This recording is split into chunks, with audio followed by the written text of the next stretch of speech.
Boa noite a todos. O Rafael vai fazer uma leitura.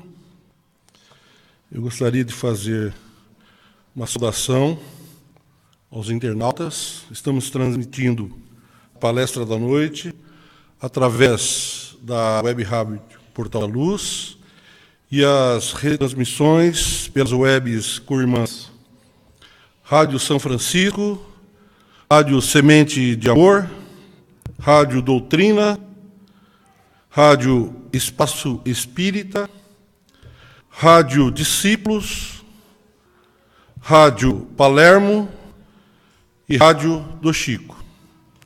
Então vamos à leitura do...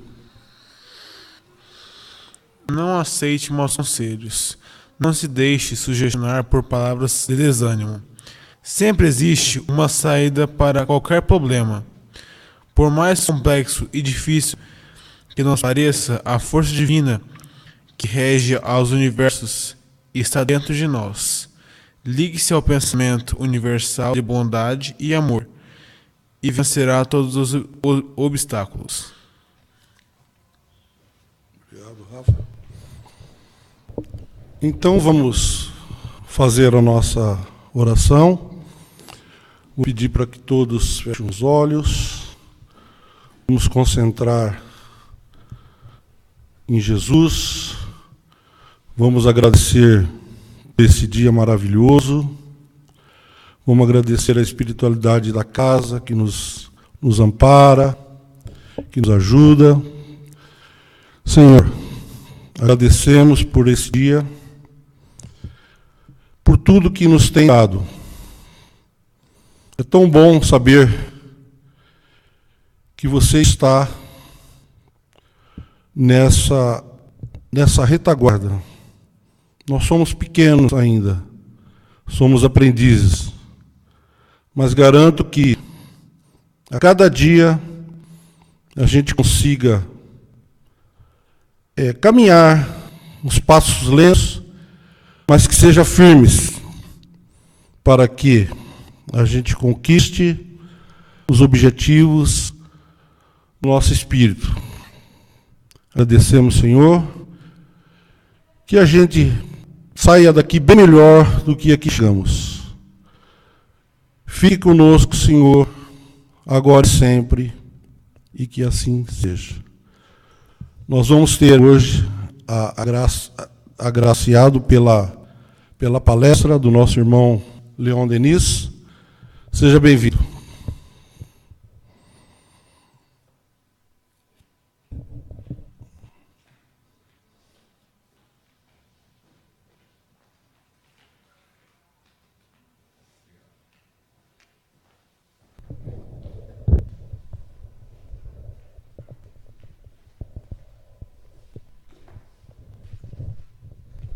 Boa noite a todos.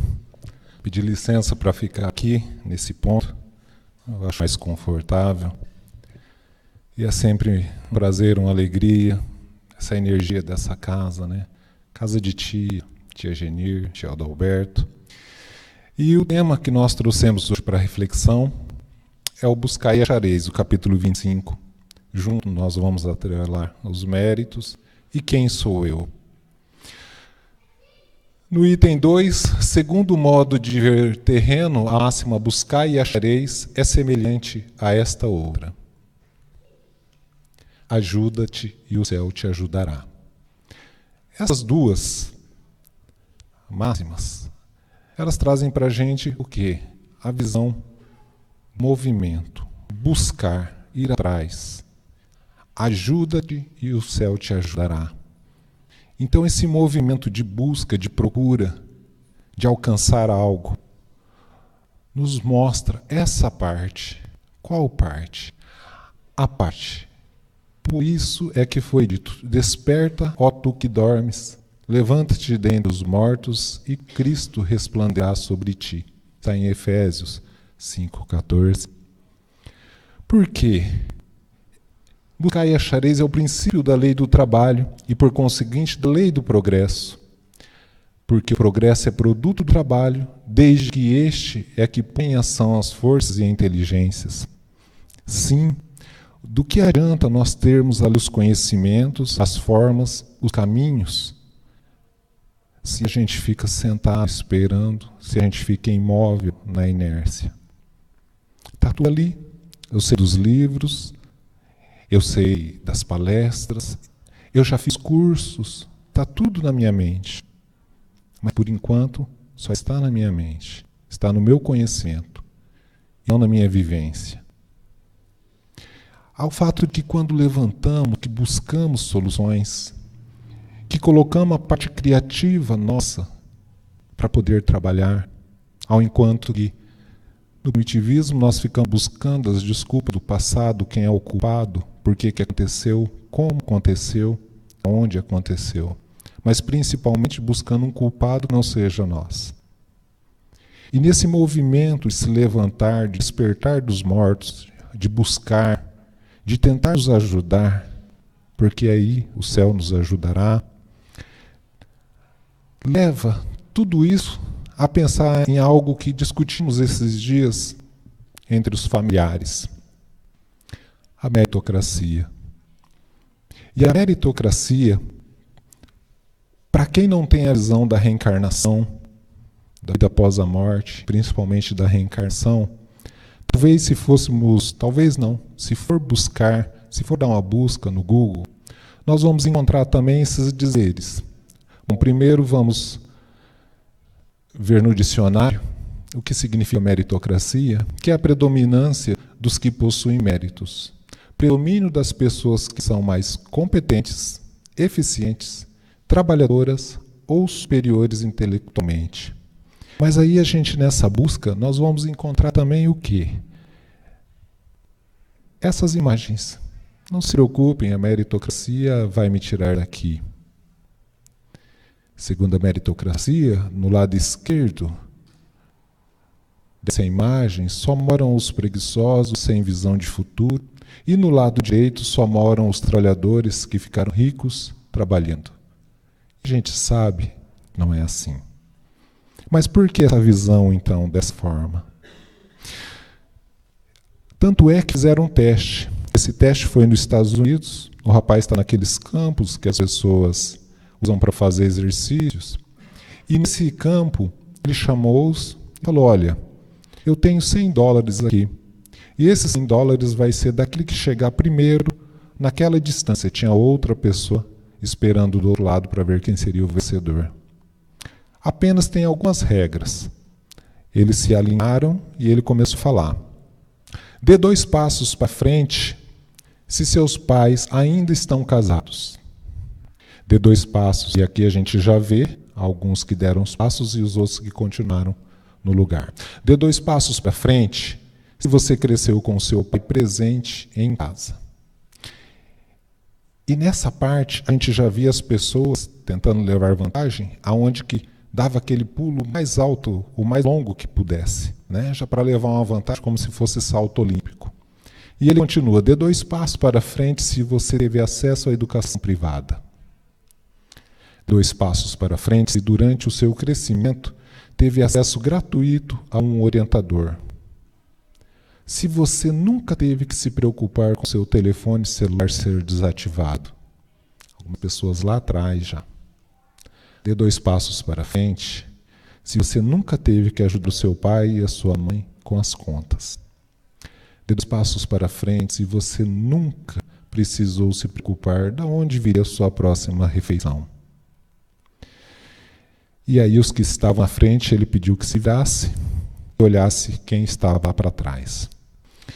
Sermos tolos para não compreender que nós temos recebido mais oportunidades. Afinal, eram os que estavam na frente. Todas essas diferenças aqui de espaços que foram ficando pelo caminho. Essa é uma alusão sobre a vida, senhoras e senhores. E ele falou valendo, e eles correram. E é claro que teve esse que chegou em primeiro, e aqui a gente tem uma visão de quanto diferente, de quanta distância tinha de uns para os outros. Muito bem.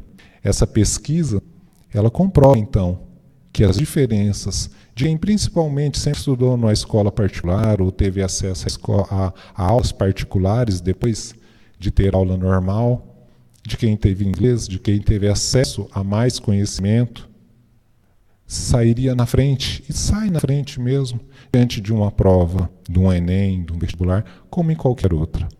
A gente conhece bem a questão da meritocracia, nós trabalhamos no comércio, e quem é vendedor sabe também, dessa questão da comissão.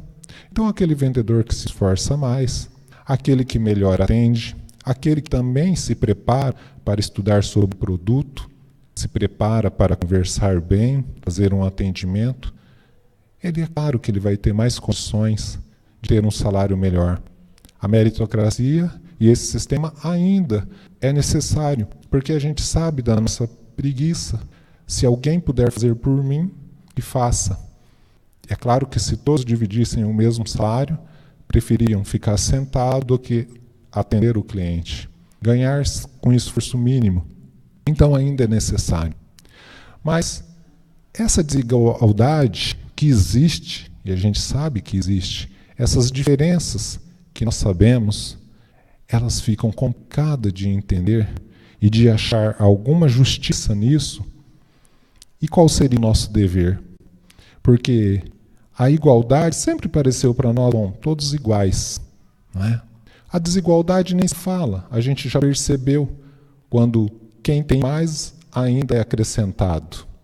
Claro que o nosso dever na equidade que vai se manter.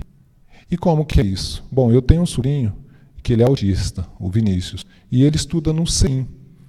E nesse CEIM, ele tem uma monitora que auxilia ele. Se não tivesse essa monitora, o Vinícius, ele não teria, então, o desenvolvimento que ele tem hoje. E consegue já fazer, escrever e ler. Mas o que foi ali? Este conceito, a equidade, também se revela o uso da imparcialidade para reconhecer o direito de cada um, usando a equivalência para se tornarem iguais.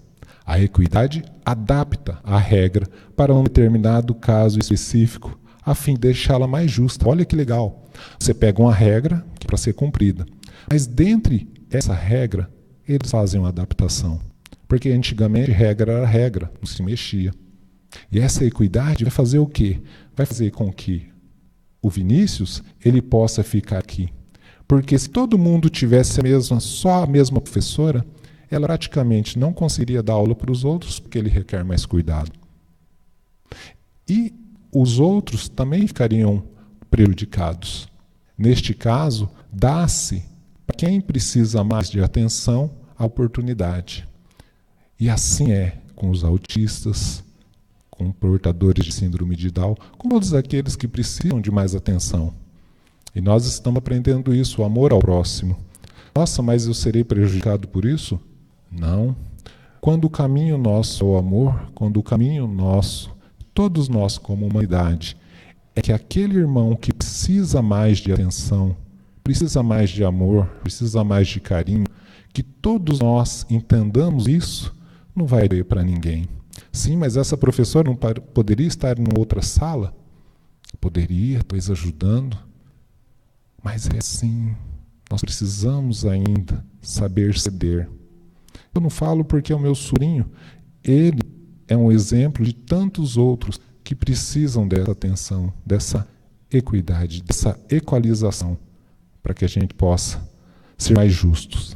Bom, e voltando ao nosso assunto, se você é neutro em situações de injustiça, você escolhe o lado opressor. Demonto tu, explicando para a gente o que é ficar na neutralidade. O mundo é injusto? O mundo é injusto, com certeza. É necessário ainda que seja injusto. Mas como assim? Isso não tem nada a ver com a justiça divina. Deus, na sua justiça plena e correta, é uma coisa. As injustiças do nosso mundo são de responsabilidades nossas, pelo nosso egoísmo, pelo nosso orgulho. A vida nem sempre segue nosso querer, mas ela é perfeita naquilo que tem que ser. Chico. E é assim, perfeita, principalmente nas aflições. Se levarmos em conta, e agora todos nós aqui imagino que já entendemos a reencarnação e acreditamos nela, se levarmos em conta a reencarnação, como que entenderíamos isso daqui? Haveria aqui alguma injustiça de Deus? Alguns dos nossos irmãos ali, por um simples capricho, teriam passado por todas aquelas privações que ele falou no começo? Essa é uma visão sobre a vida, senhoras e senhores. Mas vejamos, aqui teve mais pessoas, mas eu percebi que durante o vídeo as pessoas ficaram paradas. Aqui já tem um aprendizado que seja para elas, realmente, seria injusto agora eu ganhar esses $100. Aqueles que estão lá atrás. Justo é quando nós saímos juntos, na mesma linha. Mas é claro que ele queria fazer referência a tudo que esse mundo desfavorece uns e outros. Mas como a gente estava falando, nós acreditamos na reencarnação. Sabemos que aqui há aprendizado dos dois lados. Que muitas dessas pessoas que moram aqui, moraram em outras encarnações aqui. E vice-versa. Por que hoje estão aqui? Provavelmente porque não fizeram o bom uso do dinheiro. Não servir a Deus e a Mamon não fala que é pecado ou que é errado você ter dinheiro. Fala que o errado e o que não é aproveitável é você se apegar ao dinheiro a ponto de ele ser mais importante que a outra pessoa. Nessa parte é que o dinheiro é ruim. Nessa parte, o dinheiro não. É nessa parte nós falhamos. Quando a vida da outra pessoa, quando o bem-estar da outra pessoa fica em segundo plano. Esse é o apego que vai, na nossa consciência, pesar bastante. Então aqui nós sabemos que há aprendizado dos dois lados. E não pensamos nós. É mais fácil passar um camelo pelo fundo de uma agulha do que um rico entrar no reino de Deus. Não pensamos nós que a riqueza seja um teste fácil. Na verdade é o contrário. Os estudos falam para nós que a riqueza é uma prova difícil. Afinal de contas, nós temos ali na mão o poder, porque o dinheiro é poder. E uma prova de pobreza também. Os extremos sempre é muito difícil.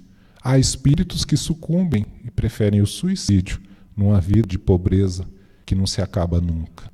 Assim como a riqueza demais é muito forte, muito perigosa, a pobreza também. Mas e aí, como é que se faz? Deus é justo e pleno. Muitas vezes a pessoa não pode vir rica, mas ela vem mediana, porque vir pobre demais para ela não ia aguentar, e ela ia desistir da vida mais uma vez.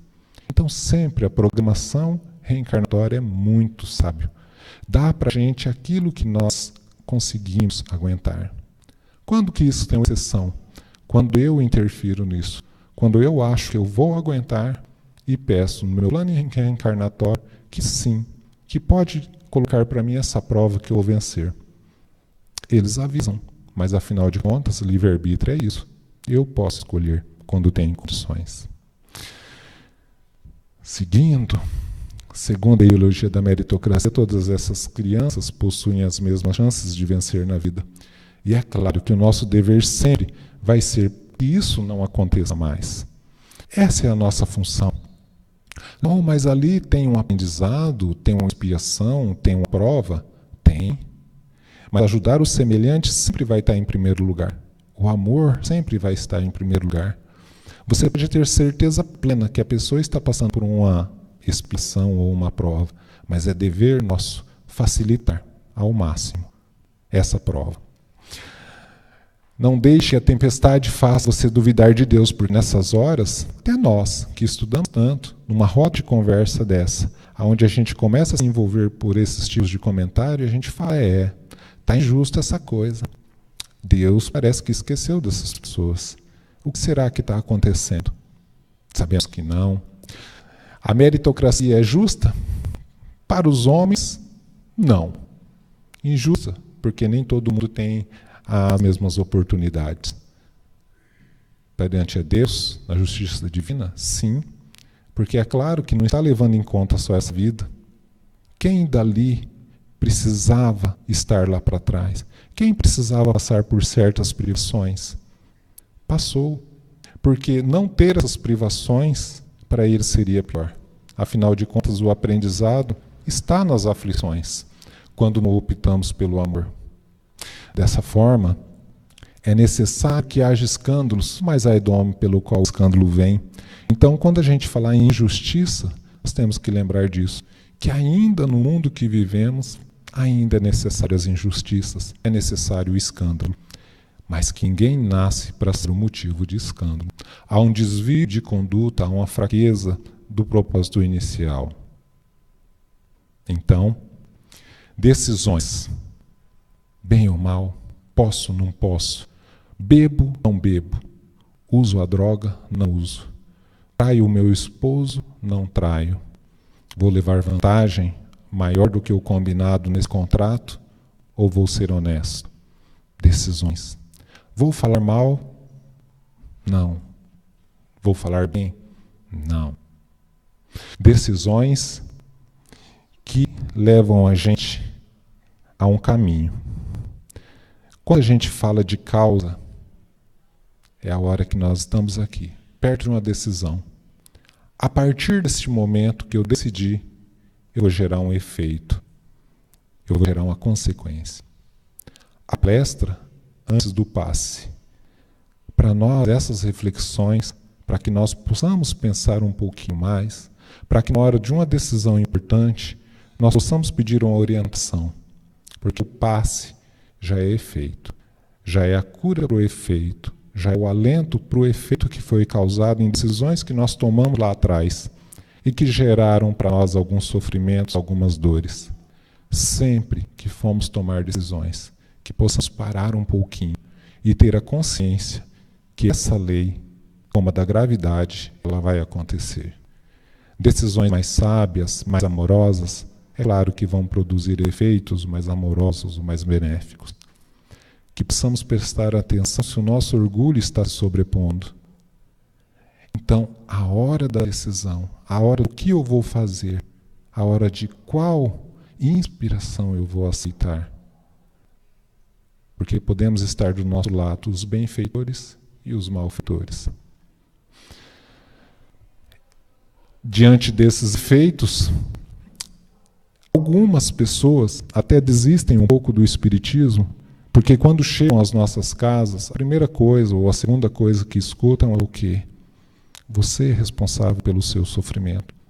Mas minha mãe, todo mundo tem a mãe que mais vai de encontro às suas necessidades, o pai que mais vai de encontro às suas necessidades, o lar, os parentes que mais vai favorecer o seu aprendizado. Então nós não vamos poder colocar a culpa em ninguém. Qual, 919 do Livro dos Espíritos, qual o meio mais prático, mais eficaz que tem o homem de se melhorar nesta vida e de existir à atração do mal? Um sábio da antiguidade volou disse: conhece-te a ti mesmo. Aí que está a dor. Conhecer-nos a nós mesmos dá uma dor tremenda. Porque admitir que ainda existe orgulho e egoísmo dentro de mim, que existe a avareza, que existe a vaidade e a inveja, é muito dolorido. Então Jesus lhe perguntou: qual é o seu nome? Meu nome é Legião, respondeu ele, porque somos muitos. Marcos, capítulo 5, versículo 9. O gadareno possesso, quando Jesus então desce do seu barco, e esse gadareno já reconhece como Jesus, Filho de Deus, e pede a ele: não me mande embora daqui. E Jesus expulsa os espíritos imundos, como está escrito lá, para 2.000 porcos que estavam ali, que era a criação dos habitantes de Gadara. Os porcos se precipitam no abismo. Mas e aí o que isso tem a ver com a gente? E cada um de nós não carrega também uma legião dentro de nós? Do ponto de vista daqueles espíritos, sim, um ponto de vista mediúnico, do possesso. Mas e nós? E as tantas encarnações que nós tivemos? Quantos Tonim tem aí dentro? Quantos Luiz, quantos Mários tem aqui dentro? Quantas personalidades nós tivemos? E a ciência fala cada vez mais, segundo pesquisas, que não como Freud afirmava, o nosso subconsciente interfere muito no nosso dia a dia, nas nossas decisões. Então, quem sou eu? Eu sou a mistura de todas essas personalidades. O que fala mais alto? O que me move? O que me faz tomar algumas decisões? Ou o que me faz desequilibrar e voltar ao passado de violência, um passado de autoritarismo, um passado que dói, que machuca, principalmente o próximo? Quem dentro de mim, qual personalidade de tantas está se sobrepondo? Pois o que eu faço não é o bem que eu desejo, mas o mal que não quero fazer, esse eu continuo fazendo. Não é isso que acontece com a gente? Depois que a gente fala, que vem aquele arrependimento, isso é muito sério. Porque personalidades mais fortes, mais marcantes, egos mais fortes, mais marcantes, estão dominando-nos quando nós fraquejamos. Se quiser pôr à prova o caráter de um homem, lhe dê poder. O Anel de Gizes conta, a filosofia, que o pastor era um homem bom, ajudava todo mundo. E num dia ele encontrou o anel. Gizes é o nome dele. O anel de Gizes, quando ele colocava e virava, ele se tornava invisível. A partir daí, esse homem bom, pastor, que era o Gizes, ele começou a conhecer quem realmente ele era, a ponto dele matar o rei para ficar com a rainha. E Gizes continuou. Ali Gizes estava mostrando quem realmente ele é. E nós, se tivéssemos um anel que nos tornássemos invisíveis, se tivéssemos o poder e o dinheiro atrelado, quem seríamos? Como agiríamos? Qual personalidade falaria mais alto? Quem sou eu? Quem somos nós, cada um de nós nesse ponto? Essa é uma época do sentir. Uma hora de transição planetária. Uma hora em que nós estamos sendo testados, talvez os nossos piores nós que nós deixamos lá para trás.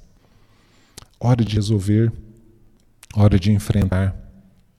Será que estamos preparados para isso? Será que temos méritos, e aí o mérito real, para isso? Temos. Senão não estaríamos encarnados aqui neste momento.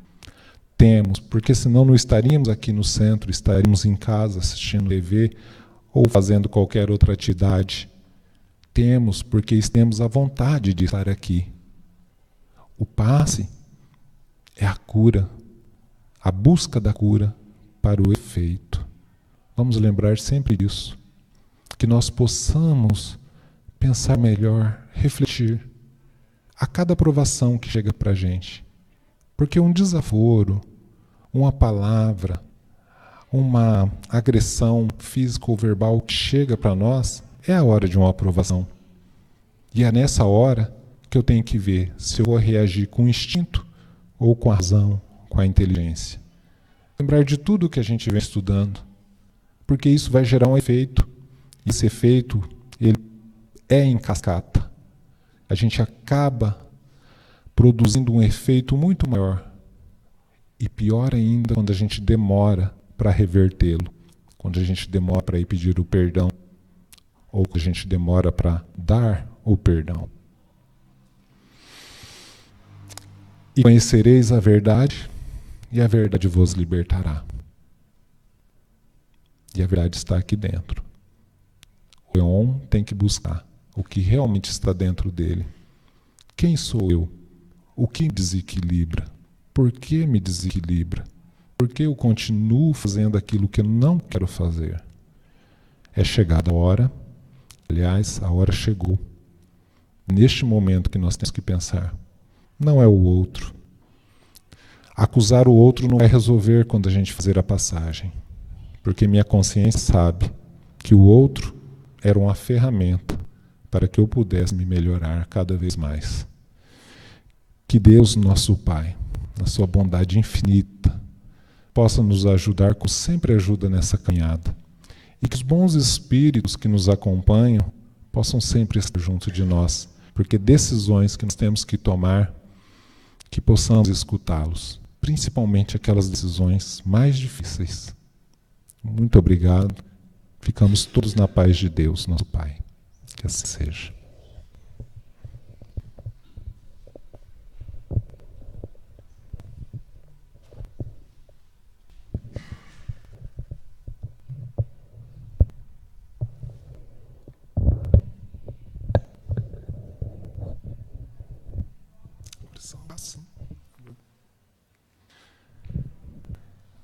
Então, elevando o nosso pensamento ainda mais a Deus e a Jesus. Pedimos a nós, pedimos aos nossos irmãos internautas que estão também acompanhando essas reflexões. Aos espíritos que nos acompanham nessa noite, também precisados deste alento que é essa energia que está aqui. Que possamos, Pai, cada vez mais trabalhar o amor. Que possamos, Pai, cada vez mais entender essa palavra tão forte que faz estremecer as trevas, a escuridão. Que possamos cada vez mais trabalhar esse amor ensinado pelo nosso irmão, o Mestre Jesus. Que possamos ser esse amor todos os dias, principalmente oferecendo a outra face diante das acusações, diante das injúrias, diante daquilo que consideramos como injustiça. Muito obrigado, Pai amado. Que todos nós tenhamos uma semana de paz, de harmonia e sim, de aprendizado, que significa também vir as provações, mas que tenhamos a proteção do Senhor, hoje e sempre. Que assim seja, graças a Deus.